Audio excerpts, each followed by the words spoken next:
Sampai jumpa lagi. Ini adalah video yang kedua ya. Saya akan coba dengan padat menyampaikannya. Oke. Sincerity itu terjadi karena customer puas. Customer puas karena kita keep tracking of fulfilling their needs. Kita bagaimana mencari cara untuk memenuhi kebutuhannya terkait dengan produk kita. Nah, CRM framework ya, struktur kerjanya ini adalah ya bahwa kita measure ya, kalau kita punya web ya kita analisis webnya. Tapi kalau misalkan kita tidak punya web atau jaringan menggunakan teknologi informasi dan komunikasi, kita melihat customer acquisition itu satu. Nah, ini yang paling penting, the conversion rate atau retention ya. Dan ini yang paling penting, churn rate ya. Churn rate ini adalah matriks yang akan kita gunakan dalam menganalisis CRM. Ini juga adalah KPI ya, key performance indicator dari customer centric marketing. Di antara dua yang kemarin ya, CLV satu, CSAT, dan sekarang adalah churn rate.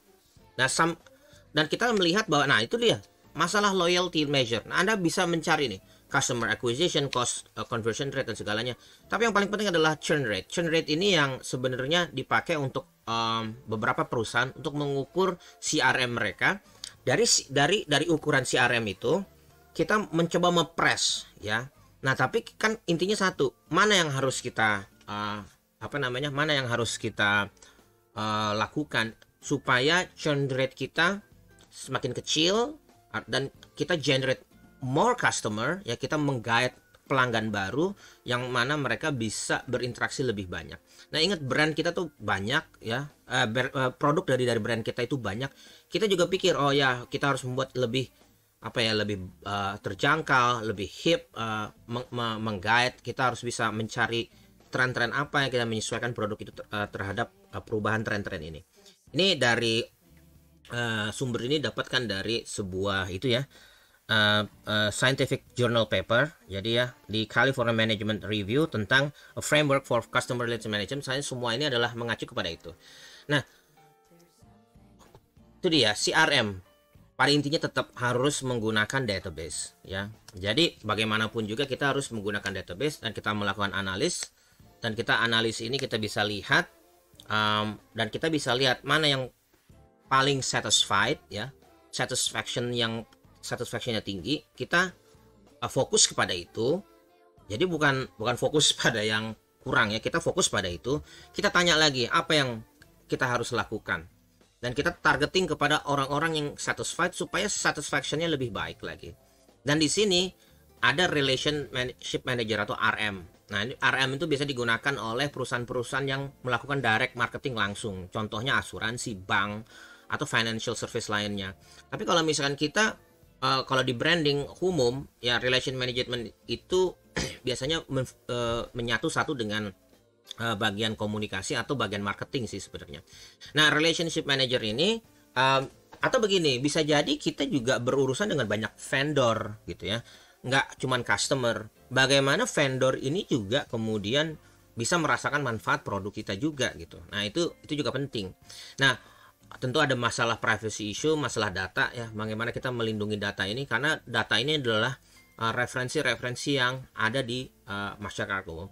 Seperti kalian tahu bahwa sebenarnya untuk menciptakan sebuah database ini juga kalian tidak hanya melakukan survei, tapi juga bisa melakukan FGD misalkan. Ini penting sekali. Saya ingat sebuah perusahaan ya, sebuah usaha yang bergerak di bidang media, surat kabar, itu melakukan FGD, dan saya termasuk orang yang ikut dalam FGD tersebut karena saya termasuk orang yang langganannya cukup lama gitu ya, cukup lama, dan saya diajak dan saya di situ diperlihatkan bagaimana yang mereka harus lakukan atas satisfaction mereka meninggi. Mereka bertanya apakah foto di depannya itu kalau begini bagus ya, kalau ditaruh di sini gimana dan sebagainya. Dan waktu itu ditanya apakah kemudian informasi di terakhirnya mereka itu kan surat kabar yang mana mereka juga mencantumkan di situ adalah tender-tender nasional gitu ya. Dan saya berkata tender nasional ini nggak ada fungsinya, nggak ada manfaatnya buat saya bilang. Mereka merasa oh ya Iya, mereka baru tahu gitu. Iya, ini menurut saya buang-buang kertas aja, saya mengatakan itu, dan mereka kaget banget gitu. Pada intinya begitu ya. Database itu tidak selalu menggunakan survei. Ada yang melakukan FGD pada titik-titik tertentu, bisa dilihat dari prolonging, bagaimana kita melakukan relationship yang lebih luas. Jadi brand surat kabar itu, dan juga brand surat kabar itu memiliki TV, jadi kalian udah tahu yang mana, itu memiliki hubungan yang kuat dengan saya gitu. Dan saya selalu merekomendasikan kepada orang lain, kalau misalkan kalian mau mencari berita yang itu ya, berita yang faktual, yang bisa diandalkan, itu menggunakan surat kabar ini atau stasiun TV itu. Itulah yang terjadi karena saya sudah satisfied dengan service mereka in the form of information delivering. Nah, ini churn rate. Churn rate itu adalah selalu KPI. Jadi di belakang frameworknya itu kita ada matrix ya. Dan matriksnya itu adalah simple ya. Formulanya ini adalah persentase. Kalau persentasenya kecil artinya bagus. Artinya kita bisa melihat bahwa kita tidak kehilangan customer. Customernya makin meninggi. Karena kita dihitungnya seperti ini, number of customer lost sama number of customer at the beginning. Kalau kita contohnya begini, di awal kita punya 150 pelanggan, lalu kemudian 100 kita punya 150 customer in the beginning di awal. Sekarang kita punya 132, kita kehilangan 18 per 150, nah itu 12%. Nah ini churn rate kita. Nah churn rate ini memang di antara 10 sampai 15. Kalau 20% itu gawat. Artinya besar sekali. Nah, ini yang harus kamu lakukan untuk terus mengikis churn rate. Bahkan perusahaan besar churn rate-nya itu sekitar 2 sampai 3%, ya. Dan mereka melihat churn rate di berbagai kawasan. Mana yang kehilangan paling banyak seperti itu. Jadi nggak cuma secara nasional gitu, tapi kemudian per daerah. Apa yang terjadi? Apakah karena distribusi? Nah, orang kan bisa langsung, oh ya karena ketika mereka perlu barangnya nggak ada. Apakah kemudian karena ada sesuatu atau isu terkait dengan barang tersebut ya. Nah, ini bisa muncul dalam bentuk percentage, kadang juga bisa dikonversi dalam bentuk monetary value. Jadi mereka kayak mengalami kerugian berapa banyak seperti itu. Nah, CRM itu ya, dari semua hal yang Anda dapatkan dalam bentuk database, ada banyak pilihannya. Ya, what do you do? Ini ada 5 hal ya. Ada frequent loyalty, ini loyalty, dan loyalty program ya, dan kemudian ada customization, community building. Ini paling penting nih, reward program sama customer service.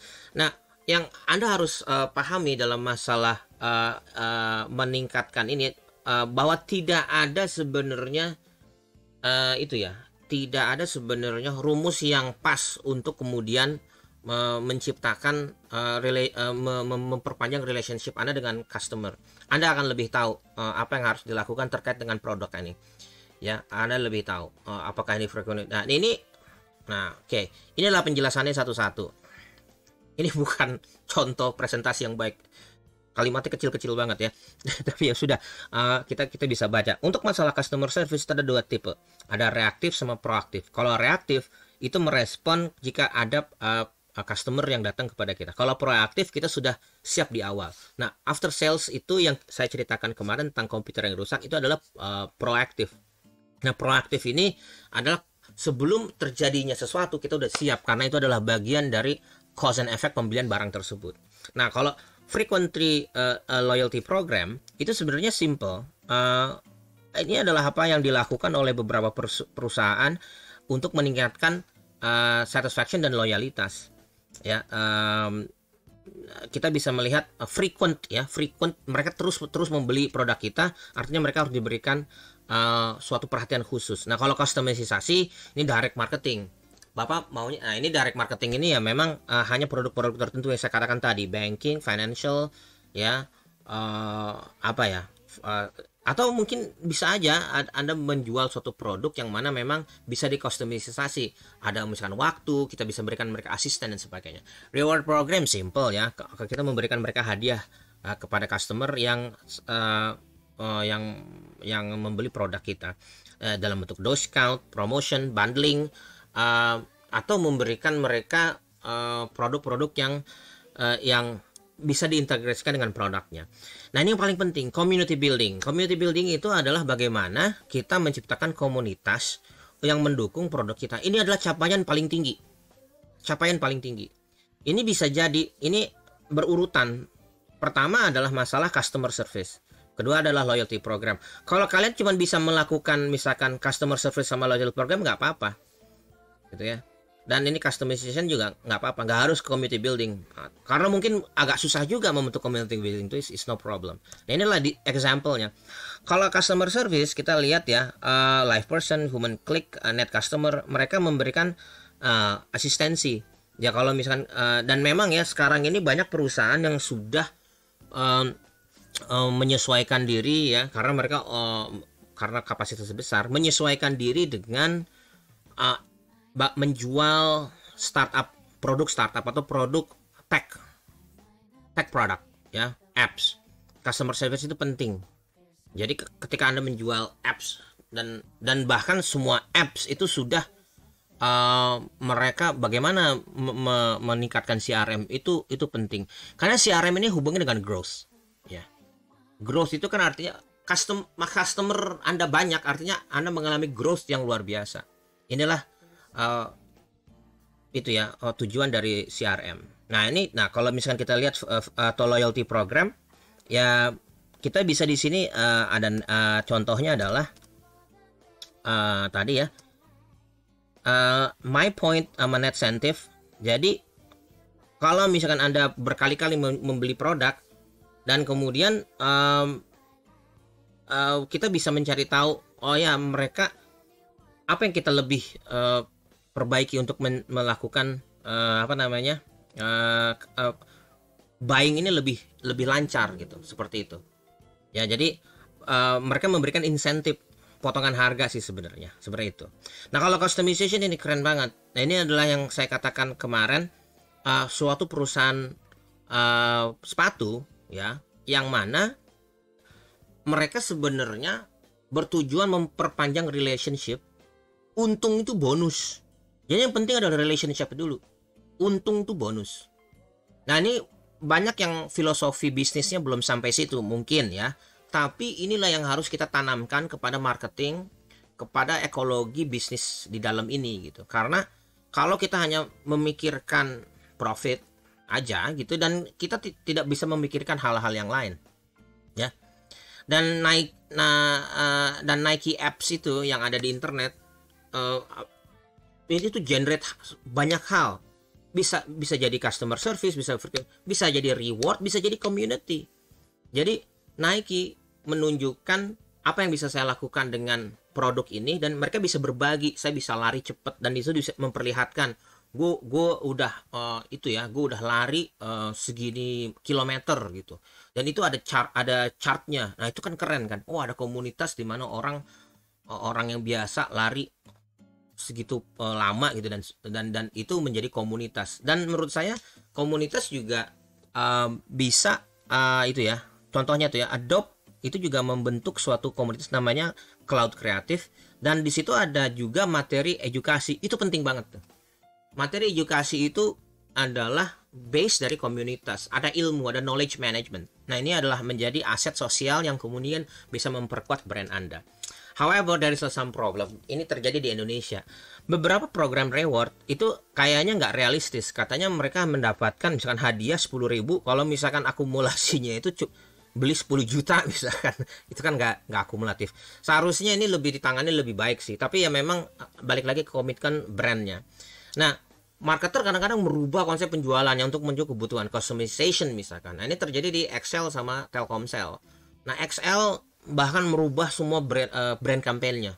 Dan menurut saya tidak tahu apa yang terjadi di deretan pimpinan gitu ya, sehingga mereka melakukan langkah yang drastis itu. Seharusnya ya it's good, but again akan memakan banyak biaya, dan itu kita mulai lagi dari nol dengan semua konsep yang berbeda. Telkomsel melakukan itu dengan kemudian memberikan harga-harga spesial bagi mereka yang kemudian melakukan frequent buy. Misalkan orang ini beli game terus, mereka memberikan opsi bahwa oh ya Anda adalah ini dan sebagainya. Ternyata saya rasakan sendiri, saya dikategorikan sebagai apa gitu ya, yang menurut saya nggak cocok di situ gitu. Dan menurut saya ini juga harus dibicarakan lagi kepada pihak mereka gitu. Karena saya banyak menggunakan suatu intinya begini ya, untuk masalah service provider mereka seharusnya lebih jeli lagi, karena data-data itu ada sebenarnya, dan mereka seharusnya bisa mengolah data-data itu lebih baik lagi gitu. Nah, mereka bisa melihat bahwa oh, ini kerjaannya ngirimin WhatsApp mulu, ya seharusnya WhatsApp-nya yang dimurahin gitu. Tapi kemudian saya dikategorikan dalam suatu kategori buyer yang menurut saya nggak di sini nih gitu. Seharusnya saya yang lain gitu. Yang lain ternyata kategori lain juga nggak ada. Nah, di dalam audit marketing itu juga masalah, menganggap pamflet juga adalah service, karena termasuk tentang produk itu sebenarnya salah banget, karena pamflet itu bukan service menurut saya, tapi karena untuk memenuhi auditnya aja mereka oh ya saya sudah melakukan itu, tapi sebenarnya sudah tidak seperti itu ya. Nah, banyak perusahaan yang gagap teknologi, akhirnya mereka membuat hanya akun sokmed aja, mengandalkan sales sebagai direct marketing. Itu lagi ya, CRM itu bukan hanya direct marketing itu hanya sebagian kecil daripada CRM. Jadi kita harus membentuk sesuatu network yang lebih besar. Balik lagi, ini komitmen brand tersebut, dia mau berkembang atau tidak. Kalau mereka puas dengan hasil itu ya sudah, nggak bisa dipaksakan juga. Nah, kita harus mencari suatu brand yang perlu mengambil misalkan growth yang lebih tinggi supaya mereka mengambil pasar yang lebih besar. Itu sebenarnya yang kita bisa cari ya. Dan nah itu dia, tingkat eksekutif enggan tidak nggak mau berubah menjadi, bukan mempertaruhkan ya, tingkat eksekutif enggan untuk merubah mereka menjadi customer centric gitu. Karena customer centric itu berhubungan sama hubungan dengan internet ini yang mengubah menjadi customer centric, karena hubungannya dengan teknologi, karena kan data gitu ya. Jadi again, ini masalah komitmen dari mereka yang ingin mau berubah. Kalau mereka nggak mau berubah ya agak sulit juga gitu. Nah, bahkan kita sebenarnya sudah ada banyak ya, kita bisa lihat suatu produk gitu ya, dengan induk brand yang lebih tinggi, mereka menciptakan apps. Wah, itu bagus banget. Mereka berbagi-bagi, misalkan kalau di sini bisa berbagi resep, mereka bisa berbagi manfaat gitu ya, bisa berbagi kemudian hal-hal yang sifatnya gitu ya, yang sifatnya knowledge management. Jadi memperluas fungsi produk itu sehingga mereka meresap ke semua sendi-sendi kehidupan masyarakat. Wah, itu luar biasa banget. Jadi komunitas itu penting. Ada produk makanan membentuk komunitas, misalkan orang-orang yang pedagang kaki lima dan sebagainya. Nah, pada akhirnya inilah yang ingin saya, yang itu ya, yang udah saya sampaikan seperti itu. Jadi semoga kalian bisa memahami apa yang saya sampaikan. Nanti akan ada pertanyaan di akhir perkuliahan ini untuk bisa dijadikan bukti bahwa kalian hadir, dan ini akan saya berikan kepada Anda. Semoga apa yang kalian lakukan ini bisa menambah ilmu kalian. Dan ingat, hari ini Jumat itu adalah hari mengumpulkan tugas kelompok kalian kalau nggak salah ya, pertemuan 6. Dan itu aja yang saya sampaikan. Terima kasih atas waktunya. Sampai jumpa di kesempatan lainnya. Terima kasih.